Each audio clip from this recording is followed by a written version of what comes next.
Hey everybody, this is Brian Goulet of the Goulet Pen Company and the InkNouveau.com. Today I want to review for you Private Reserve Orange Crush. This is kind of an underrated ink in my opinion. Actually, when I first started carrying Private Reserve, I was told that it was not a very popular ink. And the first time I inked it up, I wondered why it wasn't very popular. Part of it is because it's orange and you only have so many uses for orange. But I think a lot of it is just because people don't talk about it very much. But I'm going to try and change that today because this is a really great ink. So let's go ahead and check it out. So here we have Private Reserve Orange Crush. The first thing you'll notice is that the bottle is not very fancy. Private Reserve is one of those brands, just like Noodlers, where they pride themselves on the ink and want to give you the best value possible, so they go with more or less generic bottles with just very economical labels and caps and everything. So it's not fancy, but the ink is good. Now this bottle, you'll probably notice the neck of the bottle is practically as wide as the entire body of the bottle. It's about 1.25 inches of the actual opening size. So you can practically stick a garden hose inside this thing and fill your pen. So pretty much whatever kind of pen you have is going to fill this just fine in this bottle. But anyway, let's check out Orange Crush. So I tested it out on 4 different papers. First one being a Quo Vadis Habana. Now this is a relatively slick paper, 90-gram paper, so feathering and bleed through is almost never a problem with this paper. But I want to show you Orange Crush because this is a relatively ink repellent paper, so you get really good shading, especially if that's something that this ink is capable of doing, which, Orange Crush, that's one of their strengths, is this awesome shading, because the ink has a lot of dark kind of orange reddish tones, and then it has very light kind of yellow highlights to it. So you get a whole lot of variation because you have kind of the orange, red, and yellow all working together. The red shows up kind of in the darker parts and the yellow shows up more in the lighter parts. So you get a really dramatic effect with the shading. Dry time is a little long on this paper. It's a little long on this type of paper in general anyway. It's a Clairefontaine paper. You won't want to go cruising through writing on the whole page and then flipping the page right away. You'll want to give it a good 10 or 20 seconds before you go flipping the page. And then on the back of it, no bleed through of any kind. Really good performance. Next thing I wanted to test out was the Rodya Web Notebook. Now the Web Notebook is the same 90-gram paper, same made by Clairefontaine, except it's off-white. So it gives you kind of a different look to it. There's Pumpkin I did the other day.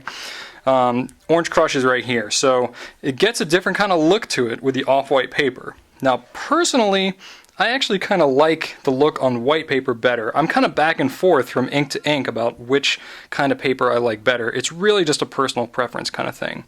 The off-white paper here is kind of yellow. It tends to bring out more of the yellow and kind of reddish tones to it rather than just a prominent orange color. So it's just not as much my preference, but you still get really good shading. Dry time is a little faster than it was on the Habana, but it's still a pretty good dry time. A good 15-20 seconds you want to let it sit before you go turn in the page. But anyway, still overall very good performance. No bleed through on the back, So this is a pretty well-behaved ink, a little on the wet side. Another paper I tried was a Moleskine ruled notebook. Now this paper is thinner, it's only about 72 gram, and I have to say, I don't know how well it comes across on the video, but it looks disgusting to me. It's a very fine line sometimes between an ink that you love and an ink that you hate. And I just hate the way that this paper makes this ink look. It sucks all the shading out.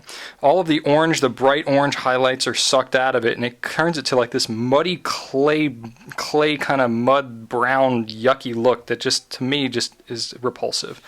Just to give you an idea here, I have the swab that I did up. So there's the orange swab, nice bright vibrant orange, and look how muted it is with this paper. Just really disgusting to me. But anyway, nothing against the paper necessarily. It's just a more absorbent paper, and so it really kind of sucks the life out of the ink. Aside from that, it feathers like crazy, which I'm not a big fan of. You can see some of the feathering going on there. Just these strands and striations going all over the place. And then it also bleed through to the back pretty horribly. So I would say if you've got a really absorbent paper, you may want to maybe get a sample of this before you get a full bottle, or just avoid it altogether. But anyway, that's a Moleskine. And then the last thing I did was on a Rodya Dot Pad. This is 80 gram paper, still made by Clairefontaine. Really good color, you know, just like the Habana. Really, really good shading, you know, really good performance. It dries faster than the Habana, about the same as the Web Notebook did. And I did a water test as well, and it actually turned out a lot better than I thought. It's not, I wouldn't classify it as an ink resistant, or sorry, a water resistant ink, but it's it definitely does a pretty good job. Now you can see here I dripped 3 drips of water there, and it kind of sucks the orange and the yellow out of it and leaves the red behind. But still, if you spill water on it, you'll still be able to read. Here's a faucet test. I ran a faucet over it for about 10 seconds, and you can still very much see the ink that's underneath. So it performs better than most for a non-water resistant ink. So overall, pretty good. And then on the back side too, no bleed through or anything of any kind. And then the last thing, and oh, by the way, all the reviews that I did here, I did with my Italic nib 1.5 millimeter Pelikan M800. That's kind of my pen of choice. I really like Italics because it makes my handwriting look much better than it is. And then a comparison here, I went through all of my swabs, about 300 of them, and I could really only find 2 other colors that looked anything like Private Reserve Orange Crush. The closest one is Noodler's Antietam. Really nice kind of color. I don't know how accurate the oranges are going to come across on the video, but Antietam is pretty close, just a little bit darker, maybe a little bit more of a red tone to it. And then Noodler's Cayenne is a little more of an orange tone to it, not quite as dark. It's a little lighter than Orange Crush. But these two are pretty close. So, you know, in terms of ink value, you're looking about the same for Private Reserve for Noodlers, but you get more ink with Noodlers, but it costs less for Private Reserve. So it ends up coming up to be about the same. Well, I hope you enjoyed my review of Orange Crush. It's a really nice ink. I highly suggest you give it a try.